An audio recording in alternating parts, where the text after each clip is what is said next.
چیزیں ضروری ایمان کی حالت میں آپ کے چہرے انور کی زیارت یا آپ کی صحبت، کیونکہ بہت سارے صحابہ کرام بیچ میں ایسے بھی تھے جو ظاہری آنکھوں سے محروم تھے، یعنی نابینا بھی صحابہ کرام میں سے تھے۔ تو ظاہری طور پہ تو انہوں نے نبی کریم صلی اللہ علیہ وسلم کے چہرے انور کی زیارت نہیں کی ہے، لیکن ایمان کی حالت میں ان کو نبی کریم صلی اللہ علیہ وسلم کی صحبت اور سنگت میسر آئی ہے، اس وجہ سے ان کو بھی اللہ نے شرف صحابیت سے نوازا۔ یہ اتنا بڑا شرف ہے،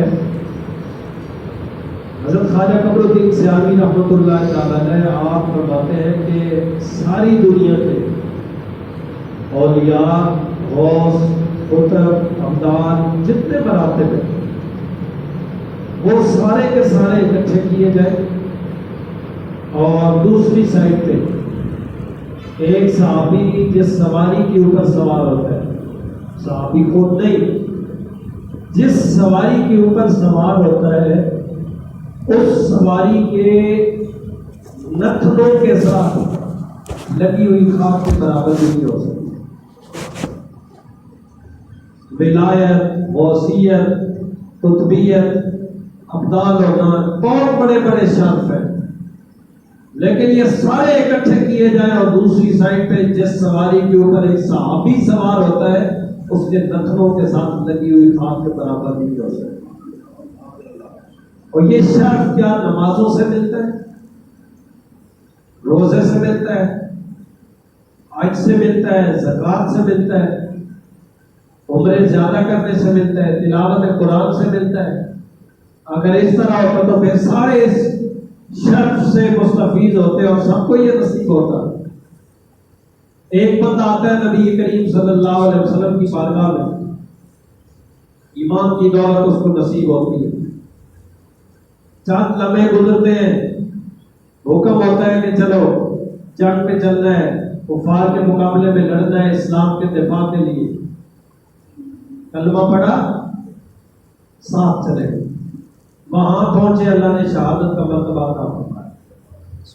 اب دھیان سے یہ میری بات سنیے، بیچ میں 1 گھنٹہ گزرا، 2 گزرے، 3 گزرے، اتنا سارا وقت گزرا، کلمہ پڑھنے کے بعد میدان جنگ میں اللہ نے شہادت کا مرتبہ عطا فرمایا۔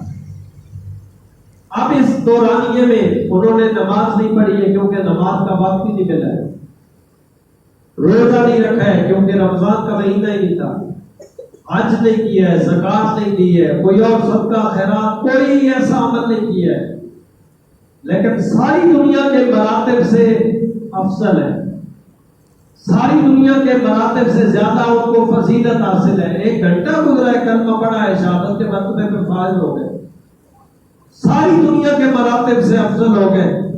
وجہ صرف اور صرف یہ ہے کہ ایمان کی حالت میں چہرہ مصطفیٰ کی زیارت کی، بس اتنا بڑا عمل ہے کہ نماز، روزہ، حج، زکوٰۃ ساری چیزیں ابھی کوئی عمل نہیں کیا، صرف یہ عمل کیا ہے، اللہ نے کتنا بڑا مرتبہ تھا۔ اور آج اسی قبیلے میں سے ہم نے خراج عقیدت پیش کرنا ہے صحابی رسول، خلیفہ دوم، سسر مصطفیٰ صلی اللہ علیہ وسلم، بولیے سبحان اللہ۔ اب اللہ کتابیں کھول کے اور ایسے لوگوں کی باتیں سنتا رہے تو پھر اس کا ذمہ دار میں تو نہیں ہوں۔ تو ایسے ہیں جن کو داماد رسول ہونے کا شرف حاصل ہے، اور 2 ایسے ہیں جن کو سسر مصطفیٰ ہونے کا شرف حاصل ہے۔ حضرت مولا کائنات کی گھر میں آپ کے عقد میں حضور کی بیٹی حضرت سیدہ پاک، حضرت عثمان غنی رضی اللہ تعالیٰ عنہ کے گھر میں حضور کی 2 بیٹیاں یکے بعد دیگرے، یہ 2 وہ ہیں جن کو داماد رسول ہونے کا شرف حاصل ہے۔ اور نبی کریم صلی اللہ علیہ وسلم کے گھر میں حضرت سیدنا صدیق اکبر کی بیٹی عائشہ صدیقہ رضی اللہ تعالیٰ عنہ اور حضرت عمر بن خطاب رضی اللہ تعالیٰ عنہ کی لفظ جگر حضرت حفصہ حضور کی زوجہ ہیں، تو دو ایسے ہیں جن کو اللہ نے داماد رسول ہونے کا شرف حاصل عطا فرمایا، اور دو وہ ہیں جن کو سسر مصطفیٰ ہونے کی شرف اور سعادت نصیب ہوئی ہے۔ تو حضرت عمر بن خطاب رضی اللہ تعالیٰ عنہ آپ وہ ہیں جن کو اللہ نے یہ سعادت بھی نصیب فرمائی کہ نبی کریم صلی اللہ علیہ وسلم نے اللہ کی بارگاہ سے حضرت عمر کو مانگ کے لیا ہے، اللہم اعز الاسلام بعمر بن الخطاب، یا اللہ اسلام کو عزت عمر بن خطاب کی وجہ سے عطا فرما۔ مجھے عزت ملی، آپ کو ملی، جس کو بھی کائنات میں عزت ملی وہ دین اسلام کی وجہ سے عزت ملی، لیکن دین اسلام کو جس شخصیت کی وجہ سے عزت ملی ہے ان کو عمر بن خطاب کہا ہے۔ یہ وہ شخصیت ہے جن کے بارے میں نبی رحمت صلی اللہ علیہ وسلم کا ارشاد گرامی ہے، فرمایا میرا عمر جس گلی سے گزر جاتا ہے شیطان وہ راستہ چھوڑ کے بھاگ جاتا ہے، اور صرف اس دن نہیں آج بھی بھاگ جاتا ہے، قیامت تک کے لیے یہی سلسلہ رہے گا، نام لیا جائے گا شیطان راستہ چھوڑ کے بھاگ جائے گا۔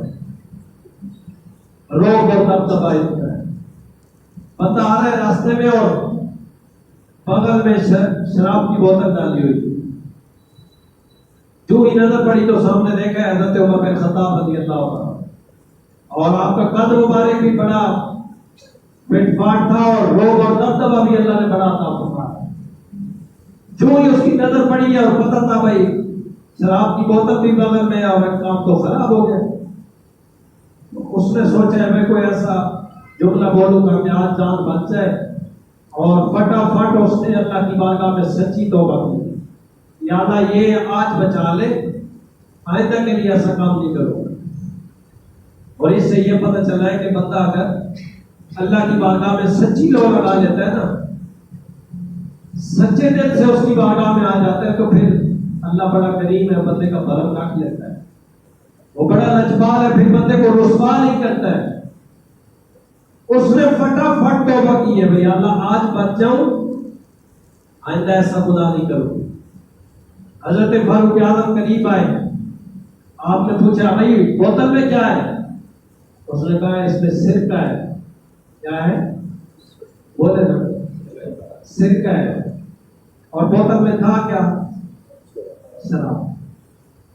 اب ایسے ہو سکتا ہے بھئی آپ راستے میں شراب کی بوتل لے کے جا رہے ہو، اے بھئی یہ سرکہ ہے تو پھر وہ سرکہ بن جائے، ایسے ہوتا ہے؟ نہیں ہوتا ہے۔ کیوں؟ اس کی وجہ یہ ہوتی ہے کہ ہماری توبہ زبانی ہوتی ہے۔ ہم رات کو توبہ کرتے ہیں، جھوٹ نہیں بولیں گے، صبح پھر شروع سے بس جاگے تو جھوٹ شروع کیا، رات کو توبہ کی ہے، غیبت نہیں کرنی ہے، صبح اٹھے تو پہلا کام ہی یہ کیا، دھوکہ نہیں دینا، ملاوٹ نہیں کرنی ہے، سود نہیں کھانا، یہ ساری ہم رات کو توبہ کر کے سوتے ہیں اور صبح اٹھتے ہیں تو سارے کام وہی جو رات توبہ کی۔ سچی توبہ نہیں ہوتی۔ بندہ کہتا ہے آج بچ جاؤں، آئندہ کے لیے ایسا کام نہیں کروں گا۔ حضرت عمر بن خطاب رضی اللہ تعالیٰ عنہ نے پوچھا بھئی ہاں اس میں کیا ہے؟ اس نے کہا سرکہ ہے اس میں۔ فرمایا بوتل کا ڈھکن کھولو، بوتل کا ڈھکن کھولا گیا، وہ شراب نہیں بلکہ سرکہ میں تبدیل ہو چکی۔ ادھر روگ اور دبدبا اتنا ہے، اور ادھر یہ پتہ چلا ہے کہ اگر بندہ سچے طریقے سے توبہ کرتا ہے تو اللہ بندے کے گناہوں کو نیکیوں میں تبدیل فرما دیتا ہے۔ ادھر روگ اور دبدبا، اور دوسری سائڈ پہ اللہ کریم کی بارگاہ سے خوف اللہ نے کتنا عطا فرمایا تھا۔ کہتے ہیں آپ نے ایک بندہ رکھا ہوا تھا اسپیشلی، جو روزانہ آتا اور تنخواہ کے اوپر انہوں نے بندہ رکھا ہوا تھا۔ کام کیا ہوتا تھا؟ صفائی کرنی ہوتی، پانی بھرنا ہوتا، اور کوئی ایسے کام کرنے ہوتے، نہ یہ کام نہیں ہوتا۔ یہ تو ہمارے میں اس کی ترجیح ہوتی ہے نا، بھائی ہم تنخواہ کے اوپر بندہ رکھتے ہیں، تم نے دروازہ بند کرنا ہے، تم نے کھولنا ہے، تم نے گاڑی صاف کرنی ہے، تم نے جوتے سیدھے کرنا ہے، تم نے فلاں کام، یہ تو ہماری ترجیح ہے۔ حضرت عمر بن خطاب نے جو تنخواہ کے اوپر بندہ رکھا ہوا تھا، اس کی ڈیوٹی یہ تھی کہ روزانہ حضرت عمر کو موت کی یاد دلاتا، روزانہ یہ جملہ بولتا لا تنسى موتک، موت کو نہیں بھولنا ہے، یا عمر موت کو نہیں بھولنا ہے، صرف یہ ڈیوٹی تھی۔ ایک دن ایسا ہے آپ نے فرمایا آج کے بعد تمہاری ڈیوٹی ختم ہو گئی۔ اس نے کہا کیوں؟ کیا ہوا ہے؟ کوئی ڈیوٹی میں خرابی ہو گئی، کوئی بندہ نیا رکھ لیا، کیا ہوا ہے؟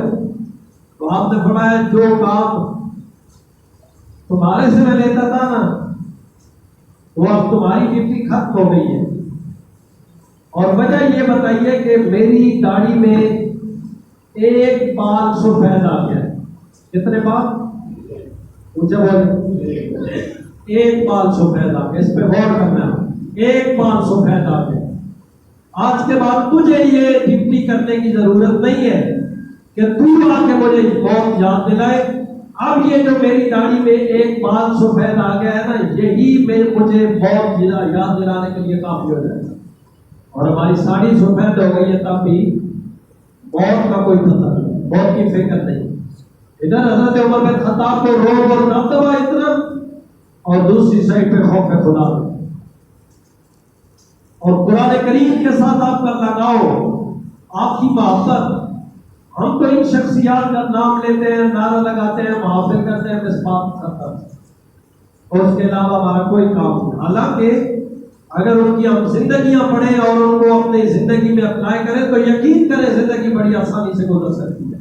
حضرت عمر بن خطاب رضی اللہ تعالیٰ تو آپ کی بارگاہ میں بندہ آتا ہے، آپ کہتا ہے امیر المومنین مجھے فلاں چیز کی ضرورت ہے، پیسے مانگتا ہے، کپڑے مانگتا ہے، کوئی اور چیز کا سوال کر لیتا ہے۔ آپ نے اس شخص کو فرمایا ایسے کرو، واپس جاؤ، گھر چلے جاؤ اور قرآن کی تلاوت شروع کر دو۔ اس نے سوال کیا پیسوں کا، دولت کا، ان چیزوں کا سوال کیا ہے، اور آپ نے نہ اس کو کپڑے دیے، نہ پیسے دیے، نہ اور اس نے جو سوال کیا ہے وہ چیز دی۔ آپ نے فرمایا جاؤ واپس چلے جاؤ، قرآن پڑھا جاؤ، بس۔ واپس گیا ہے، مہینہ گزرا، 15 دن گزرے، 2 مہینے گزرے، اتفاقاً ملاقات ہو گئی۔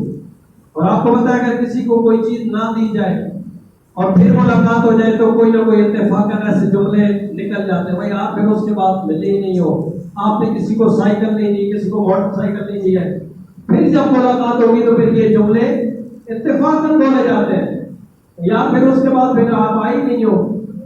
بلا تشبیہ حضرت عمر بن خطاب رضی اللہ تعالیٰ عنہ آپ کی اور اس بندے کی آپس میں ملاقات ہوئی نا، تو حضرت فاروق اعظم فرماتے ہیں یا پھر اس کے بعد آپ آئی نہیں ہو، میں نے تجھے صرف اتنا کہا تھا کہ جاؤ قرآن پڑھا کرو، بس، اور تو کوئی بات نہیں کی تمہارے ساتھ۔ تو وہ شخص پتہ کیا کہتا ہے؟ وہ کہتا ہے جس دن سے آپ نے مجھے یہ راستہ لگایا نا کہ جاؤ قرآن پڑھا کرو، میں نے گھر جا کے قرآن کی تلاوت کا آغاز کر دی ہے، قرآن کی تلاوت میں نے شروع کر دی ہے، اور جس دن سے میں نے قرآن کی تلاوت شروع کی ہے نا، اللہ نے میرے اوپر اس طرح رزق کے دروازے کھول دیے ہیں کہ پھر مجھے عمر کے دروازے پہ آنے کی ضرورت نہیں۔ یہ بھی تو ہم نے ان کی زندگیوں سے لینا ہے نا، اہل بیت اطہار سے محبت، یہ بھی ہمیں صحابہ کرام نے آگے سکھائی ہے۔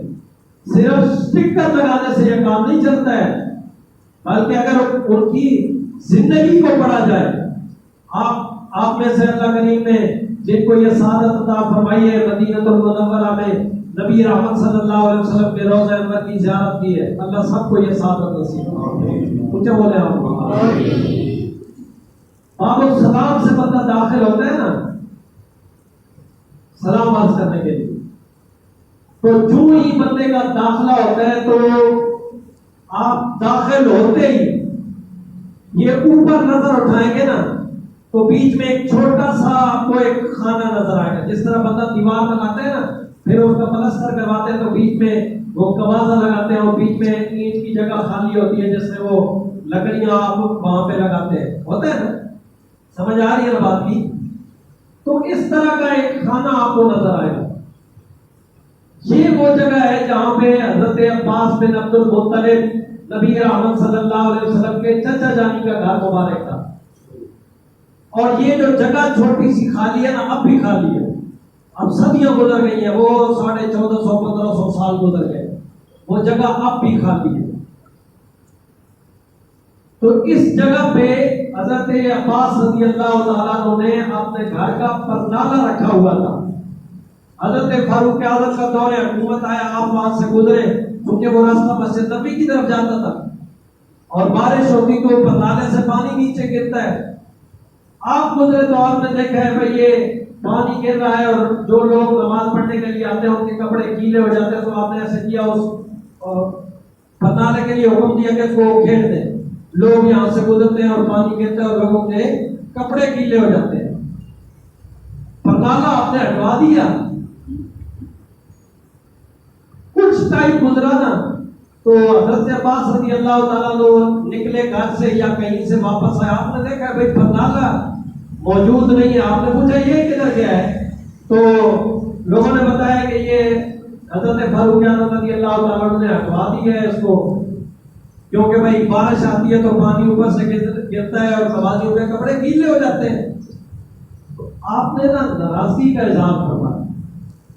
حضرت فاروق اعظم کو پتہ چلا تو آپ اقتدار کی کرسی پہ فائز تھے، 24 لاکھ مربع میل کا حکمران. آپ کے حضرت عباس رضی اللہ تعالیٰ عنہ کی بارگاہ میں عرض کی ہے بھائی کیا ہوا ہے؟ یہ میں نے یہ سارا کام کیا ہے. تو پوچھا بھائی کیوں کیا ہے؟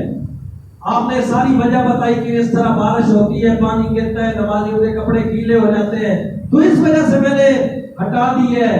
تو آپ نے جو کہ ناراضگی کا اظہار فرمایا تو میں حاضر ہو گیا ہوں. آپ فرمائیں. حضرت عباس فرماتے ہیں کہ آپ نے تو بڑی آسانی سے وہ کھیل دیا. آپ کو یہ نہیں پتا تھا کہ یہ پرنالہ خود نبی کریم صلی اللہ علیہ وسلم نے اپنے ہاتھوں سے لگایا. بولیے سبحان اللہ. اپنے ہاتھوں سے لگایا تھا یہ پرنالہ.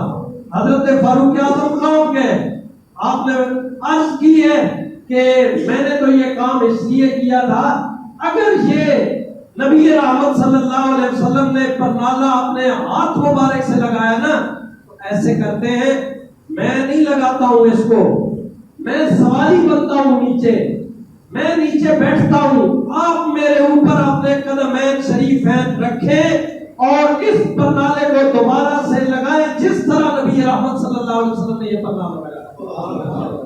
یا اہل بیت اطہار سے محبت نہیں ہے تو اہل بیت اطہار سے محبت کا درس مجھے اور آپ کو دیا ہے تو وہ حضور کے صحابہ نے دیا ہے. کس نے دیا ہے؟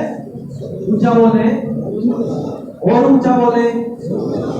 موٹر سائیکل پہ، سائیکل پہ، دروازوں پہ، دکان کے دروازوں پہ صرف لکھنے سے یہ کام نہیں چلتا ہے کہ میں نوکر صحابہ تھا. یہ پتہ تب چلے گا جب ہم وہ سبق یاد کریں گے جو صحابہ کرام نے مجھے اور آپ کو دیے ہے. آپ نے ہمیں حضور کے آل بیت کے اتحاد سے محبت سکھائی ہے، وہ پیار ان کی وجہ سے ہمارے دلوں میں پہنچا ہے. الحمدللہ ہم نبی رحمت صلی اللہ علیہ وسلم کی ذات گرامی سے، آپ کے چاہنے والوں سے، آپ کے ساتھ نسبت رکھنے والی ہر شے کے ساتھ محبت کرنے والے ہیں، پیار کرنے والے ہیں. اللہ اسی سچے سچے عقیدے پہ زندگی بھی نصیب فرمائے، اسی پہ موت بھی نصیب فرمائے. جس طرح